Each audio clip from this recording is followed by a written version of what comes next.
When you become a champion, there's a lot that's expected from you, especially from your fans.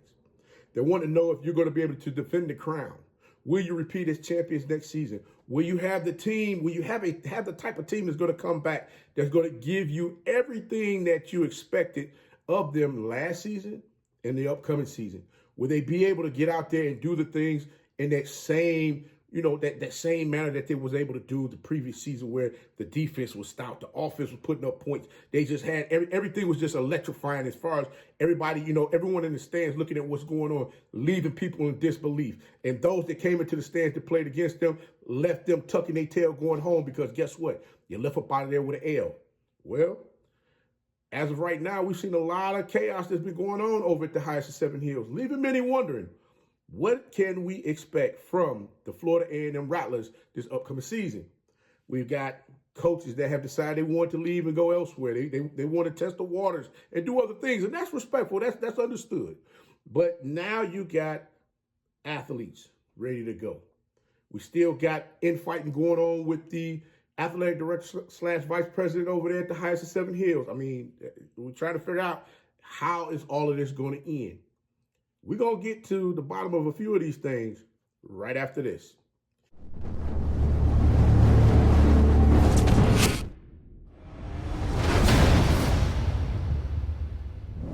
What's your favorite coach back at it again? 10 toes down, about to tell you how it all went down.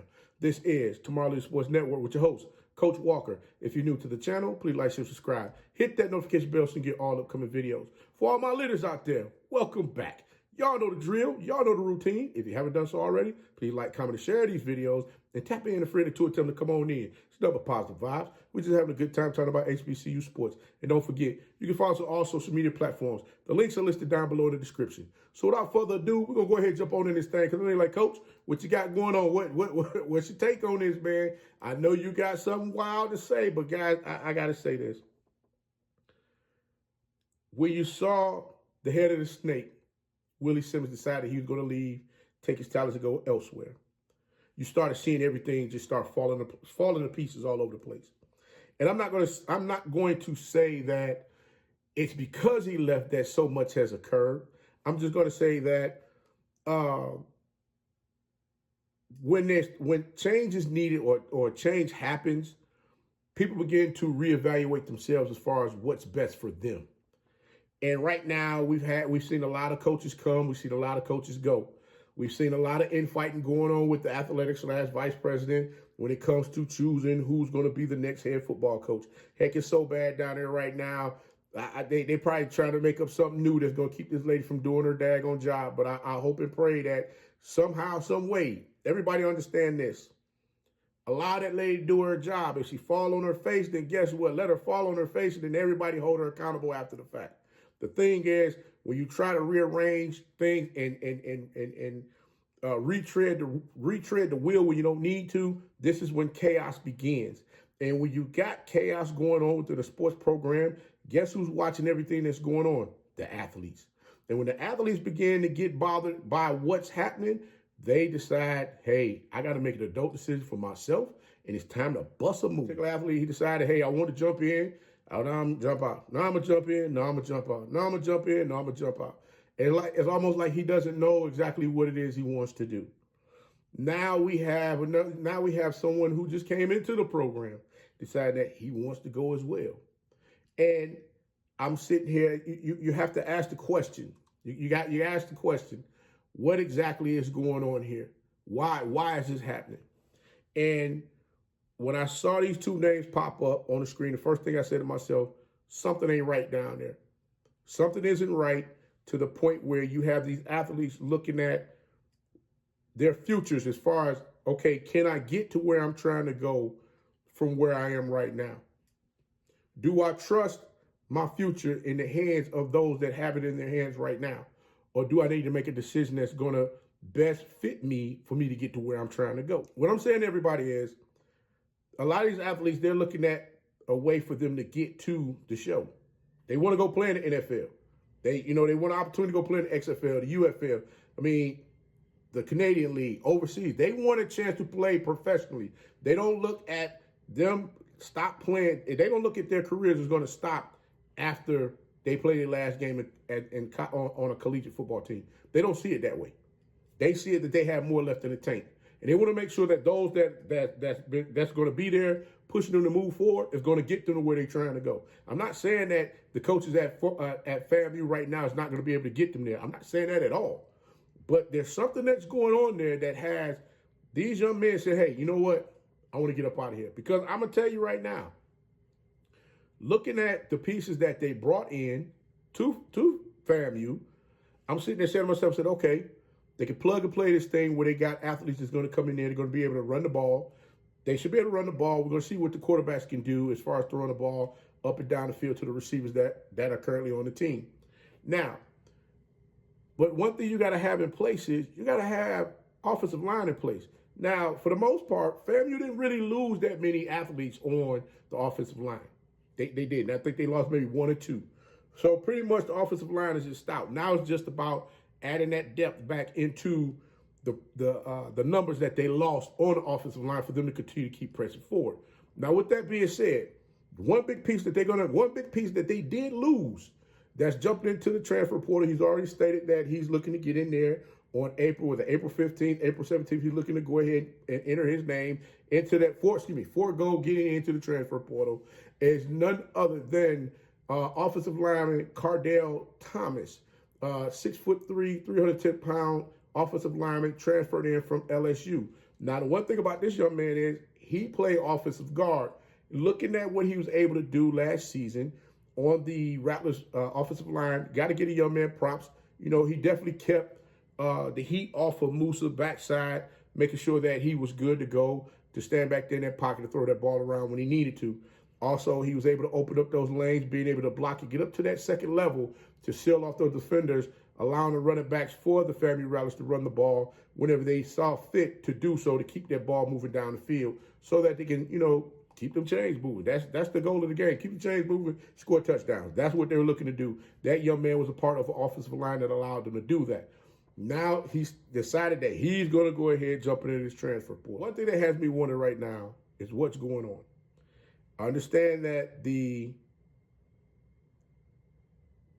coaching, the duties of the new head coach has been handed over to Coach Cozy. That was the pick that everybody wanted, the athletes saying that this was the guy that they wanted to play for. So now said, okay, we're looking at two athletes that have decided that they're going to jump into the portal. And the funny thing is, spring practice just started. So what is it that you're seeing? What is it that these athletes are seeing that has many, you know, that will have you wonder what the heck is going on with the FAMU Rattlers offensive line? But I'll say this, I'm going to wish the big fella the best of luck on wherever it is that he lands. I'm gonna say something at the end because I really need for the athletes to hear this. But we're gonna talk about this next young man, Mr. General Hunt, defensive lineman, decided that, you know, initially he said he jumped in and decided he was gonna stay. Now he's decided he's gonna jump back in. He's gonna hit that portal in April as well. And I'm sitting here asking myself same question again. Why is this young man deciding that he wants to leave and move on from FAMU? And I gotta admit, when you have a new coach that comes into a program that's not really familiar with you or familiar with what's going on, not only that, but, and I'm not saying that this is something that Coach Cozy is doing. I don't know that, but I'm just speaking from this. I'm speaking from the mindset of when new coaches come into programs and they are not the ones that recruited you, came into your house, sat on your couch, and recruited you to become a part of their program. That kind of runs through folks' heads as well. And not only that, but when you look at it from the standpoint of, okay, which direction are we going with this? And I'm sure these athletes, again, that goes for Mr. Thomas, as well as Mr. Hunt. They're both looking at the situation,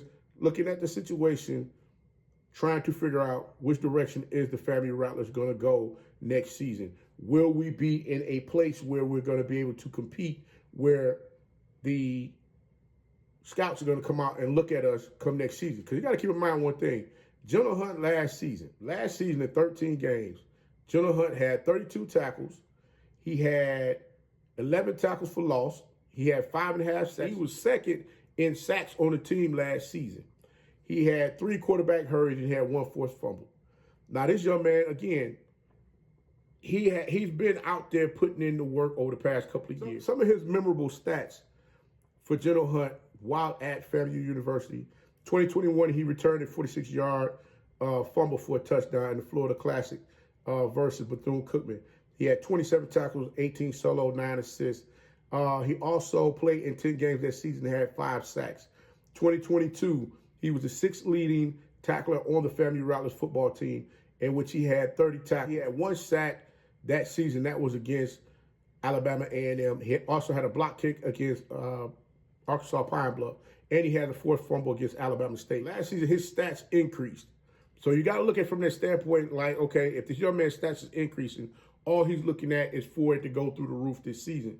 Now, with that being said, I'm going to say congratulations to both of these young men on deciding that, or wherever it is that they, end up going when it comes down to them getting to the transfer portal. But there's one thing I want to tell you guys before Coach get up out of here, and that's this. Keep in mind one thing. All of the different bowl games and all of the different draft cards, the draft grades is going to, the pre-draft grades is going to come out on you guys. Those are not going to happen for you this year. Why? Because you're no longer with FAMU. Also, the Senior Bowl games that you're going to be looking for, that you would normally look forward to playing in, they're not going to be there as well. Now you have to make sure that your people, whoever is representing you, or your family, your mom, your dad, whoever, make sure that they're pushing your name for people to take a look at you, to invite you to any of those, shrine games, anything like that they may have, wherever it is that you land, so that you can get in there and get in front of those NFL scouts for them to see you get out there on the field and see what you can do. Because, like I said, right now, there's a lot of different things that's happening at HBCUs that's not happening for a lot of these other FBS schools, FBS as well as some of these FCS schools. They're not seeing all of these things that's going on this side of the pond. So I'm just saying to you, make sure you have somebody out there that's pushing, that's out there that's making sure that they put your name front and center, letting everybody know, hey, listen, you might want to take a look at this young man. He has a lot to offer. Make sure that you're doing your due diligence, because I hate to see the opportunity slip away because you're feeling that you're not going to be able to make it where you are. One thing for certain, 2 things for sure. If you got film and you out there kicking ass on the field, they will find you. They will find you. It's just as simple as plain.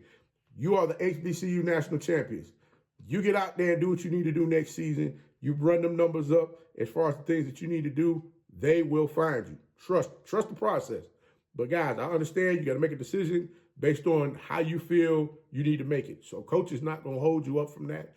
But I just want to say congratulations to you wherever it is that you land, and wish you nothing but the best of luck. But guys, Coach going to go ahead and get up on out this thing. But until next time, be the one and lead.